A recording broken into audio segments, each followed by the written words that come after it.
मैं लूंगा क्योंकि फिर देवेंद्र जो है वो बता देते हैं भाजपा वाले क्या सोच रहे हैं अंदर की बात, तो इसलिए वो बाद में सबसे अंत में। पहले हर्षवर्धन जी, कुछ बात आगे बढ़ी गाड़ी या कुछ पीछे खिसकी है मध्य प्रदेश में? नहीं, मुझे लगता है कि भारतीय जनता पार्टी की गाड़ी आगे बढ़ी है। और मध्य प्रदेश में जहां चुनाव, जब एक तरह से कहेंगे जब घोषणा नहीं हुई थी, नोटिफिकेशन जो चुनाव आयोग का आता है, तो उसके पहले तक कहा जा रहा था, एक परसेप्शन बैटल में भारतीय जनता पार्टी पीछे चल रही थी। वो बार बार ये कहा जा रहा था कि भाई कब तक, और ये भी कहा जा रहा था कि 18 में जैसे हारे थे तो अब तो और गड़बड़ हो सकती है, वही शिवराज चौहान है। लेकिन एक बात मैं हमेशा कहता था और दोहरा रहा हूं कि अगर शिवराज सिंह चौहान पर फटीक फैक्टर है तो कमलनाथ कौन सा ऊर्जावान चेहरा है भाई, कौन सा वो बढ़िया फ्रेश एकदम लेकर चले आते हैं। मुझे लगता है कि एक तो ये बहुत बड़ा फैक्टर हुआ। दूसरा, जब अमित शाह ने कमान संभाल ली तो जो लोग शिवराज सिंह चौहान के खिलाफ लड़ रहे थे, अब उनको अपने लिए लड़ना है, यानी अपनी कुर्सी बेहतर करनी है, आसपास से कुछ कुर्सियां विधानसभा के लिए जुटानी है, जिससे कि जब उनका नाम मुख्यमंत्री के लिए आए तो उनके पास भी कुर्सी पर बैठे हुए लोग हों। इसकी वजह से जो भीतरघात थी, अंदर खाने की लड़ाई थी, वो बंद हुई। तीसरी जो सबसे महत्वपूर्ण बात हुई, और जिसको मैं मानता हूं कि यही डिसाइडिंग फैक्टर होता है भारतीय जनता पार्टी के लिए, भाजपा का अपना कैडर निराश हो गया था। प्रधानमंत्री नरेंद्र मोदी जब लौटे अमेरिका से, सबसे पहले उन्होंने जो कार्यकर्ता सम्मेलन में बोला, उसने उन्हें जबरदस्त जोश दिया। और उसके बाद जब प्रियंका आके चुनाव से गायब हो गई, कमलनाथ की रणनीति काम नहीं हुई, बाबा बागेश्वर को बुलाने के बाद भी वो पिछड़ते दिखे, और सीट सिलेक्शन में वो और ज्यादा गड़बड़ होती दिखी कांग्रेस, तो जो भारतीय जनता पार्टी का वर्कर था उसको जोश आया। ये तीन बड़े फैक्टर हैं जिससे मुझे स्पष्ट दिख रहा है कि जो शिवराज सिंह चौहान कह रहे हैं कि 3 दिसंबर की दिवाली होगी भारतीय जनता पार्टी के पक्ष में, वो मुझे ठीक लगता है। तो आप तो बहुत शुरुआत से मानते आए हैं कि भारतीय जनता पार्टी अच्छा करने जा रही है मध्य प्रदेश के अंदर, बल्कि आप ये कहते हैं कि सरकार बनने में कोई दिक्कत नहीं है। अब अगर आप कहते हैं कि और गाड़ी आगे बढ़ गई है, तो मतलब कहां पहुंचा रहे हैं आप भाजपा को मध्य प्रदेश में? देखिए, नंबर को लेकर बहुत अनुमान लगाना इसलिए थोड़ा मुश्किल होता है कि उसके लिए आपको सीट वार देखना पड़ता है। ये मैं हमेशा कहता हूं कि हम लोग टीवी पर जब ये कहते हैं तो हम परसेप्शन कह सकते हैं, इंडिकेशन कह सकते हैं, हवा किधर। लेकिन एक बात तो मैं पक्के तौर पर देख रहा हूं कि कांग्रेस पार्टी 100 के नीचे जा रही है। अब ये लगभग तय होता हुआ दिख रहा है। और यहां कमाल की बात यह है कि जिस समाजवादी पार्टी, बहुजन समाज पार्टी, आम आदमी पार्टी, उनको बिल्कुल कुछ भी नहीं है, तो सीट के तौर पर ये शायद कुछ भी नहीं होगा, शायद एक सीट समाजवादी पार्टी कुछ कर पाए, लेकिन बहुजन समाज पार्टी की स्थिति कुछ बेहतर हो सकती है। अब वो कहां किसको नुकसान कर रहे हैं, तो आप जाकर देखेंगे तो फिर से भारतीय जनता पार्टी को प्लस कर देते हैं, कांग्रेस के खाते से कुछ खींच ले जाते हैं। और कहां ले जा रहे हैं, जहां अनुसूचित जाति और अनुसूचित जनजाति की सीटों पर कांग्रेस पार्टी ने 2018 में बड़ी सफलता अर्जित की थी। तो मुझे लगता है कि अगर भारतीय जनता पार्टी 130 के आसपास पहुंचे तो बहुत आश्चर्य नहीं होगा। समीर जी?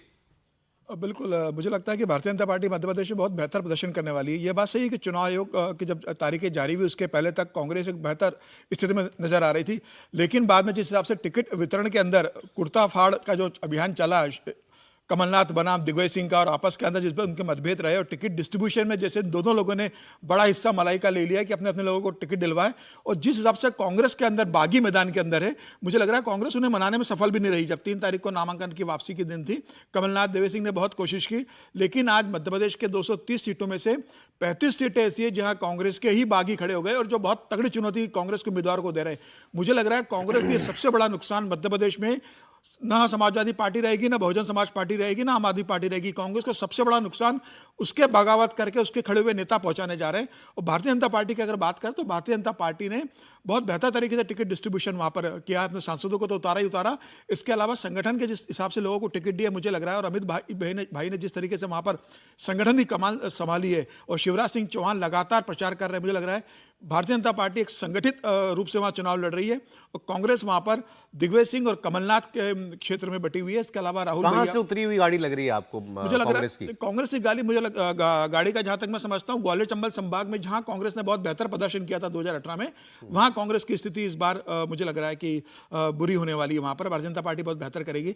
इसके अलावा यही बात जब हमने सर्वे में की थी, उस वक्त लोगों ने बहुत आश्चर्य जताया था कि आप ये मतलब उस इलाके में भाजपा का प्रदर्शन अच्छा बता रहे हैं जहां भारतीय जनता पार्टी की पिछली बार बुरी तरीके से साफ हुई थी, ग्वालियर चंबल में। बिल्कुल, तो वहीं से बनी। बिल्कुल, एक कारण ये भी रहा, लेकिन फिर लेकिन पिछले 5 साल में 4 साल में यही चर्चा चलती रही ना कि भाजपा वाले सिंधिया जी के कैंप वालों को स्वीकार नहीं कर पा रहे हैं, सिंधिया जी अभी भी मिल नहीं पा रहे हैं, उसमें से कई लोगों को मिल नहीं पाए हैं। कई लोगों को तो इसलिए भी स्वीकार कर लिया कि जब उपचुनाव वो लड़े तो वो दुगने मतों से ज्यादा से जीते, तो उनकी स्वीकारता तभी सिद्ध हो गई थी कि जनता ने उन्हें स्वीकार कर लिया। हाँ, हालांकि इमरती देवी हारी थी और बहुत से लोग हारे भी थे, लेकिन संगठन ने वहां बहुत काम किया है। शिवराज सिंह चौहान ने ग्वालियर चंबल संभाग में बहुत फोकस करा है। मुझे लग रहा है कांग्रेस को सबसे बड़ी चूक ग्वालियर चंबल संभाग को लेकर हुई कि वहां पर न कमलनाथ ने, न दिग्विजय सिंह ने बहुत ज्यादा ध्यान नहीं दिया, और वहां कोई अपना ज्योतिराज सिंधिया जाने के बाद कोई बड़ा नेता वहां खड़ा भी नहीं कर सके जो ग्वालियर चंबल संभाग को संभाल सके।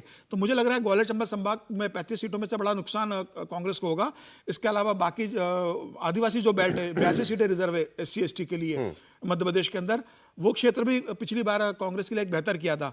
तो इस बार आदिवासी और SC/ST की जो सीटें 82, वहां भी भारतीय जनता पार्टी बहुत बेहतर प्रदर्शन करेगी। 116 है जादुई आंकड़ा मध्य प्रदेश का, इसके क्लियर ऊपर 100% जाएगी। अब पिछली बार भी देखिए 109 सीटें आई थी, जो बुरा प्रदर्शन माना जाता है, और उसकी तुलना में इस बार बहुत आत्मविश्वास है पार्टी के अंदर और संगठन बहुत अच्छे से लड़ रहा है। कांग्रेस के पास सिर्फ कमलनाथ चेहरा है और कमलनाथ खुद पूरा मध्य प्रदेश का दौरा उन्होंने नहीं किया था। तो मुझे ऐसा लग रहा है कि भारतीय जनता पार्टी का संगठन, संघ संगठन और शिवराज की सरकार के जो मंत्री और शिवराज सरकार है मिलकर जो काम कर रहे हैं, मुझे लग रहा है इस बार अभी के हिसाब से 125 से 130 के बीच भारतीय जनता पार्टी जाने की स्थिति में है। अंतिम बार जब देवेंद्र से इस विषय पर बात हुई थी तो देवेंद्र ने कहा था कि अब थोड़ा थोड़ा मानने लगी है बीजेपी कि हाँ हमारा ग्राफ भी अब कुछ बेहतर हो रहा है। कुछ उसमें कुछ बढ़ोतरी हुई है कुछ दिनों में? सौरभ, अब ये कह सकते हैं कि बीजेपी के नेताओं को अब ये भरोसा हो गया है कि ये नेक टू नेक फाइट हो चुकी है। बीजेपी ने जब अपने कैंपेन की शुरुआत की थी तो उस समय किसी भी नेता से आप बात करें तो वो फीडबैक वही मिलता था जो कि ग्राउंड से समझ में आता था कि 50 से 60 सीटों की वो बात करते थे। अब वो मानकर चल रहे हैं कि 100 तक तो हम आ चुके हैं, उस चुनाव को यहाँ तक लेके आ चुके हैं। बीजेपी का कैंपेन देखें तो वो लगातार ऊपर की तरफ जा रहा है। दूसरी तरफ कांग्रेस पार्टी का भी फैक्टर थी ही नहीं मध्य प्रदेश में। बाय डिफ़ॉल्ट उन्हें फ़ायदा मिल रहा था, बाय डिफ़ॉल्ट इस रूप में क्योंकि शिवराज सिंह चौहान की सरकार लगभग बीजेपी सरकार तकरीबन 2 दशक रही थी, तो ऐसे में लोगों के अंदर जो ऊब थी उस ऊब को उनको था कि एक बदल देना है, या ऊब है जिन लोगों के अंदर उनको था कि एक बदल देना है बाय डिफ़ॉल्ट, क्योंकि कांग्रेस पार्टी ऑप्शन है तो उसको बना दे रहा है। अदरवाइज मुख्यमंत्री के तौर पर शिवराज सिंह चौहान और कमलनाथ की तुलना ही नहीं की जा सकती।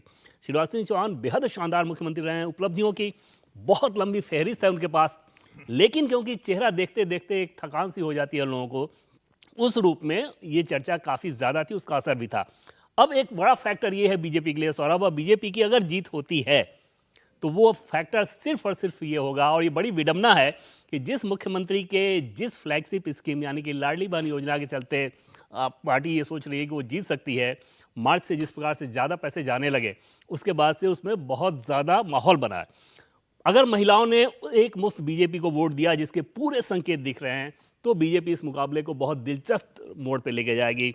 अन्यथा इसमें कोई दो राय नहीं कि जो शुरुआत हुई थी पिछले 3-4 महीने पहले की बात कर लें तो बेहद ख़राब शुरुआत थी। अब मुकाबला नेक टू नेक फाइट के है और बीजेपी के अब किसी नेता से आप बात करें तो वो भरोसा, वो कॉन्फिडेंस उनके अंदर दिखता है। लेकिन ये जीत का अगर या अन्यथा भी हटा नहीं है।